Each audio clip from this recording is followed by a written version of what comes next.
सुप्रभात, नमस्कार, पुनः स्वागत है आप सबों का हिंदी की कक्षा में। आज बच्चों हम क्षितिज भाग 2 में संकलित कवि सूर्यकांत त्रिपाठी जी द्वारा रचित कविता उत्साह पढ़ेंगे। उत्साह कविता एक आह्वान गीत है जो बादल को संबोधित है।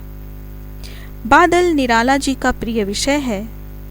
कविता में बादल एक तरफ पीड़ित प्यासे जन की आकांक्षा को पूरा करने वाला है, तो दूसरी तरफ वही बादल नई कल्पना और नए अंकुर के लिए विध्वंस, विप्लव और क्रांति चेतना को संभव करने वाला भी है। कवि मनुष्य जीवन को व्यापक और समग्र दृष्टि से देखते हैं, अतः कविता में नई कल्पना और क्रांति चेतना दोनों विद्यमान है। हमें पता है कि समाज में जब बदलाव की बारी आती है तो सामाजिक तौर पर किसी न किसी प्रकार क्रांति अवश्य होती है और इसमें साहित्य की भूमिका बहुत महत्वपूर्ण हो जाती है। यह जो कविता है उत्साह, इसे कवि नवजीवन और नूतन कविता के संदर्भों में देखते हैं। चूंकि यह कविता कवि निराला ने उन दिनों लिखा जब हमारा देश गुलाम था, आम जनता शोषित, उपेक्षित, पीड़ित थी, उन्हें पीड़ित किया जा रहा था। कवि ने ऐसे ही जनों के प्रति कविता में एक तरफ गहरी सहानुभूति तथा नूतन कल्पना का भाव भरा है, तो दूसरी तरफ शोषक वर्ग और सत्ता के प्रति प्रचंड प्रतिकार का भाव भी व्यंजित किया है। तो आइए हम कविता पाठ करें। उत्साह। बादल गरजो, घेर घेर घोर गगन, धराधर ओ, ललित ललित काले घुंघराले, बाल कल्पना कैसे पाले, विद्युत छवि उर्मे कवि नवजीवन वाले, वज्र छिपा नूतन कविता, फिर भर दो बादल गरजो। यहाँ एक दो कठिन शब्द हैं, उसे समझ लें। घोर अर्थात घनघोर घनी, धराधर अर्थात बादल, ललित अर्थात सुंदर, नूतन अर्थात नई, बाल अर्थात शिशु, जिसे हम बालक कहते हैं। इन पंक्तियों में कवि ने बादल के दो रूपों का बड़ा ही सुंदर चित्रण किया है। एक तो कठोर रूप तथा दूसरा कोमल रूप।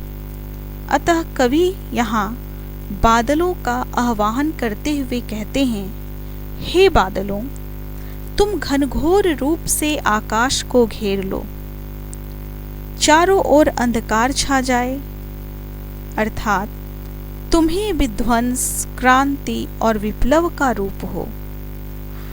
तुम्हारा रूप कभी कभी अत्यंत कोमल, सुंदर और कालिमा युक्त धुंधला होता है, और ऐसा रूप तुम्हारा अत्यंत मनमोहक भी होता है, जैसे बालक के मन की कल्पना अत्यंत मनमोहक होती है।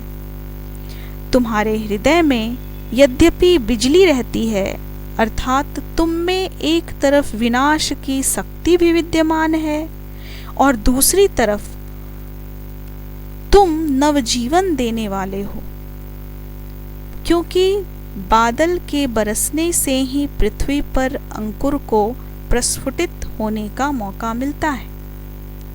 वही प्रकृति के विनाश का कारण भी है। तुम्हारे भीतर वज्र जैसी शक्ति छिपी है, इसे तुम मेरी इस नूतन कविता में भर दो। यहाँ कवि ने दोनों रूपों में बादल की कल्पना की है। एक तो कठोर रूप में, जहाँ वो कहते हैं कि तुम में क्रांति और विप्लव का शक्ति विद्यमान है। दूसरी तरफ वो कहते हैं कि तुम ही हो जो हम मनुष्यों के जीवन में नवजीवन भरने वाले हो। अतः यहाँ कवि ने बादल के इन दोनों रूपों का सुंदर चित्रण किया है, एक क्रांति रूप का और दूसरा नवजीवन की कल्पना का। और यहाँ पर उन्होंने बालक के कोमल मन से बादलों की तुलना की है। अब आगे कवि कहते हैं, विकल विकल उन्मन थे उन्मन, विश्व के निदाग के सकल जन, आए अज्ञात दिशा से अनंत के घन, तप्त धरा जल से फिर शीतल कर दो बादल गरजो। यहाँ विकल का अर्थ है बेचैन, उन्मन कहीं मन न टिकने की स्थिति अर्थात अनमना, विश्व अर्थात संसार, निदाघ अर्थात गर्मी, सकल समस्त सारा, अज्ञात अर्थात अनजान, अनंत जिसकी कोई सीमा ना हो, जो जिसका कोई अंत ना हो, धरा अर्थात पृथ्वी। कवि कहते हैं कि पूरी पृथ्वी के लोग गर्मी से इतने व्याकुल हैं कि उनका मन कहीं टिक नहीं रहा, वे अत्यंत अनमने दिखाई दे रहे हैं। अतः तुम पूरे विश्व को गर्मी में तृप्ति प्रदान कर सकते हो। अनजान अनंत दिशा से आकाश में जाकर इस गर्मी से व्याकुल पृथ्वी को अपने जल से शीतल कर दो।